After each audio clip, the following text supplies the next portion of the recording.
So let me just start by saying how much I deeply, with every ounce of my soul and entrepreneurial being, respect Gary Vaynerchuk, Gary Vee, right? Of course, right? You think entrepreneurship, you think online business, you think hustle culture, Gary's the guy.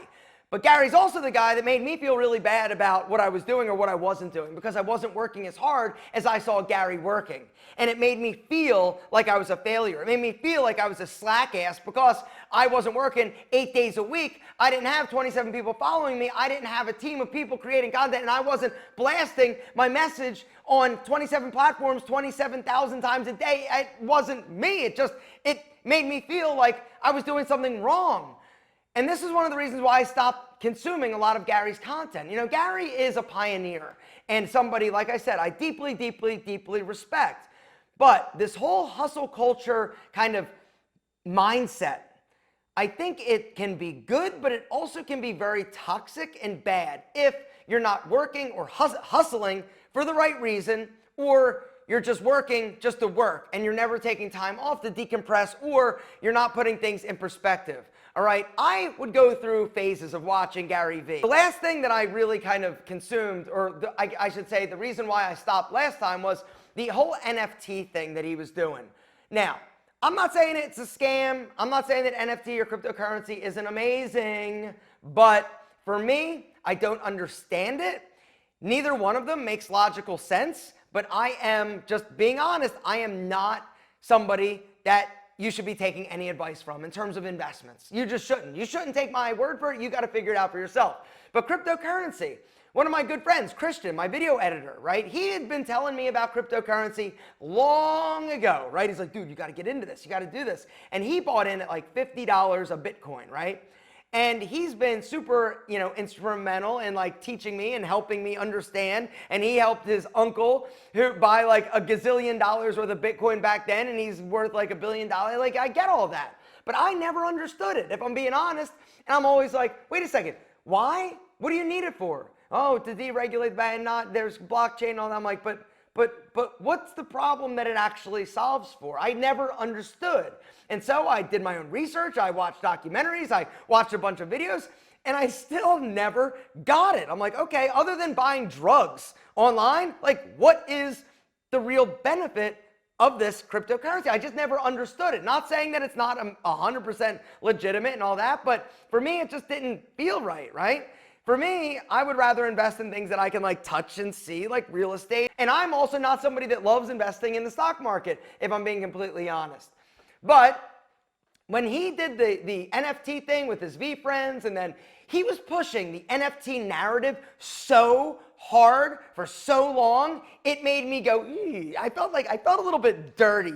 Not that it's not 100% legit and you shouldn't spend thousands of dollars on an NFT of something, of a chicken laying an egg. Like, I don't know if that's your thing, right? I buy weird things too. I buy like expensive watches. I've got art in my house. Everybody's like, oh, it's just digital art. I'm like, yeah, but I could right click it, or I could buy a copy. Like, it just didn't make a whole lot of sense to why you would need that or want that. But some people do, and that's totally good. But when he was pushing it to make money, that was weird. And then I saw something where it was like an NFT like club or like restaurant that he was like partnering with some dudes that didn't exactly seem like, I don't know. Not that they're not. It's just like, I'm like, it didn't really feel good to me. Oh, you have an NFT, then you can get into this special club and we're going to open. And it felt a little pushy. It felt a little dirty to me.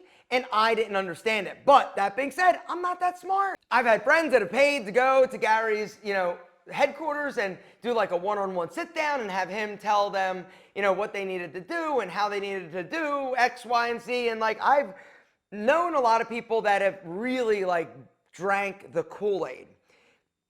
For me, it's just always been like, there's been like a little bit of a, well, like a little, I gotta protect me, right? I gotta protect my mentality. I gotta protect, the way that I do things, and so for me, it was always about, I'm gonna work as hard as I can, and I'm gonna do what I can do. But at some point, you've got to realize that you've got a limited capacity, right? Time.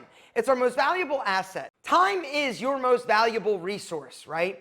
And you only have so much of it. We all have the same amount, and how you choose to invest it, that's going to dictate, where you go, what you do, oftentimes, but not all the time. The other day I was watching a video that Gary basically was doing, or somebody put out, or I'm not sure how I came across it. No, I do. I Google search like Gary Vaynerchuk hustle culture. I wanted to see what he actually had to say about it. And I feel like his tone has changed over the years, and I think that he is a lot more now like kind of, like kindness, and like he's a lot softer and more like in touch with what really matters, or what you as an individual should focus on, a lot more than maybe some of the messaging came across years ago, right? Where it's like, just go, go, go, grind, grind, grind, fake it till you, like, just go, go, go. Like, it's changed a lot, in my opinion, which is good. I think that it needed to change, but this brings me back to this hustle culture video that I saw that he did. And somebody was asking him, hey, what do you think of it? And basically he said something that I thought was very good. This whole idea and mentality of hustle culture, what does it really mean? If you are hustling and just working your ass off passionately to get out of a situation, you should do it. If you're somebody that is working passionately and aggressively towards achieving a goal or an idea that you want to do, you should do it. It's all about passion. It's all about focus. It's all about doing what you need to do in order to achieve or see if something is going to work. But this brought up something else that he mentioned. A lot of people come up to him and say, hey, should I go to college or should I do this? I get to ask the question too. I'm like, how the fuck should I know? I don't know what you should do. I don't know what the right path for you. A lot of people think, oh, college is bad. Well, college is great. College is great for a lot of people. I went to college. Do I think that college taught me everything I need to know in order to be successful in business? Of course not, right? It's a starting point. I also didn't love college, right? I didn't love it. I was ready to get out. I knew that I wanted to do something. I knew that I wanted to open a gym. That was the goal. But I went, I completed my 4-year degree. I have a BS in business management, operations management with a minor in marketing and community health promotion, right? It taught me a lot. It taught me that I hate calculus, the only class that I ever got a D in, but it wasn't something that I loved doing. I've never really loved school. But all that to say, you cannot predict the future, right? You can only look back at your choices and decide whether or not it was a good choice or a bad choice. And what I mean by this, and this is something that Gary mentioned in this video, is that when somebody asks him, hey, should I go to college or should I go do this startup and make, who knows, right? Whatever. You can look back and be like, yeah, I did the startup and I made $500 million. But if I would have went to grad school, I could have met the love of my life. Like, you can't, unfortunately, we don't have the ability to see into the future. You can only make the best decision you have with the information you've got now. It's like for me, right? Should I start a fitness center or should I, do something else, right? Well, I was like, yeah, I'm going to start a fitness center. And guess what? If I'm looking back, it's like, whoo, that was a bad move. But would I take it back? Absolutely not. Something else that was said in the video that I watched of him was, I thought, pretty important and powerful. And that is one of the reasons why a lot of people keep doing something that they aren't really good at, or they make a decision to move in a direction and they know that it's not the right direction, but they keep doing it even though it's not fun anymore, or they really want to be doing something else, is the fear of what other people will think.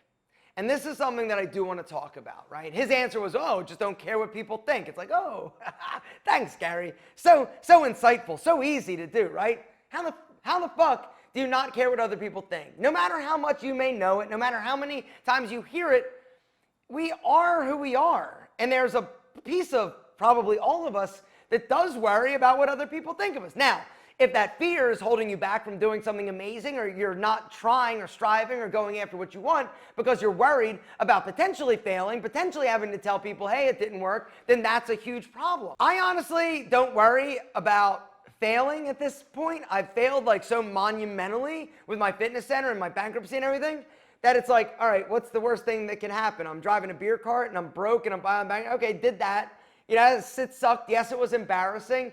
Yes, it was devastating, but I survived and I'm better for it, honestly, now. And so for me, looking back at my life, looking back at the choices and decisions I've made, some of them have been horrible, right? Like drinking and driving. That was a horrible mistake. Learned my lesson, I got a DUI. Well, good news. I never did it again because I learned my lesson, right? But looking back in my life, I've made a lot of bad decisions, right? But would I change them? The answer is no. There's not one decision that I can think of that I would go back and change or not do again, because I personally am a firm believer in you've got to go through it. It's about the process. You've got to learn. You've got to fuck things up. You've got to try different things. You've got to make your own decisions and see where it leads, see where it ends up. Sometimes it's great, right? The fact that I picked up a video camera, great decision. Way to go, Aaron. But I've made other decisions that's like, really? Like, horrible. But you never know until you get there or you try it. But do not be afraid to shift courses along the way. And sometimes success does not look like what you hope or what you expect, right? Like I've said before, right? I expected when I was younger, the only road for me, the only path, my only option was a chain of nutrition stores or fitness centers or whatever. That was it, right? If you would have told me I'd be making a living off of making videos and doing grooming, I would have punched your ass in the face, because that was not what success looked like to me. But I had to be honest. I had to be honest with the fact that I needed to kill that and keep my eyes open. You've got to be willing to keep your eyes open and be honest with yourself. Kevin O'Leary, I mentioned him before. I've mentioned him a bunch of times, honestly, because one of the things that he says that is so incredibly poignant is 3 years. If you're doing something, if you're trying something, if you're going down that path and that journey for 3 years and you are not seeing success, or it hasn't worked, or you're not seeing like big momentum moving forward, you got to get rid of it. You got to take that bleeding dog behind the barn and shoot it, because you're wasting your most precious asset, which is time. Guys, we all have the same amount, and how you choose to use it, it's up to you. But something I do want to talk about is life-work balance. Actually, that's probably its own topic. Do you want me to talk about my opinion on life-work balance and the entrepreneurial endeavor? If so, down below, say, yo, Alpha, tell us about your opinion about work-life balance. Because in my humble opinion, it is total bullshit. Did I just spoil the ending? Anyway, there's more to it, but I definitely, being an entrepreneur, and that's the other thing. A lot of people don't understand. If you're not an entrepreneur, if you're not in business, if you're not working and striving and grinding and hustling, you don't understand, and it's going to be very difficult to basically relate to what I'm going to say. But it's something that I think a lot about, because a lot of times whenever I go on vacation and people are like, oh, you're working on vacation, I'm like, well, I'm an entrepreneur. The other thing you have to realize is that if you love something, you're passionate about something, if it's what gets you up in the morning and you're excited and love doing it, it's not a sacrifice. But do you have to sacrifice during the process? Yes. But it's about the journey. It's about the experience. And falling in love with that is something that's hard to do. But when you do it, that's what really, truly, I feel, is behind the grind and the hustle. If you are hustling and grinding and working your ass off to get ahead, do it. And if you're grinding and hustling and working your ass off to get out of a bad situation, then do it. But if you think that you just need to work in order to work and you never take time off to decompress, or it's not fulfilling, or you're not passionate about it, then what the fuck are you doing? You're wasting time, you're wasting money, you're wasting resources, you're wasting your life. Anyway, that's where I'm gonna wrap things up. I know that this was just like crazy brain dump, random weaving in and out of thoughts, and yeah, that's kind of what I'm doing here on the Alpha Empire channel, right? Hopefully you got a little bit of value. If you got some value from this, why don't you drop the video, one of these down below, say, yo, Alpha, little bit of value, it's okay. The brain dumping thing that you're doing, keep doing it, all right? Because I'm sure that out of some of these random thoughts come nuggets of knowledge and something that could potentially help you, which is the reason and the point we do these videos. Guys, if you haven't subscribed to this channel, please do so. If you haven't dropped the video one of these, do it now. Anyway, Gary Vee, love you, brother. Think you're incredible, but you make me feel like a huge loser most of the time.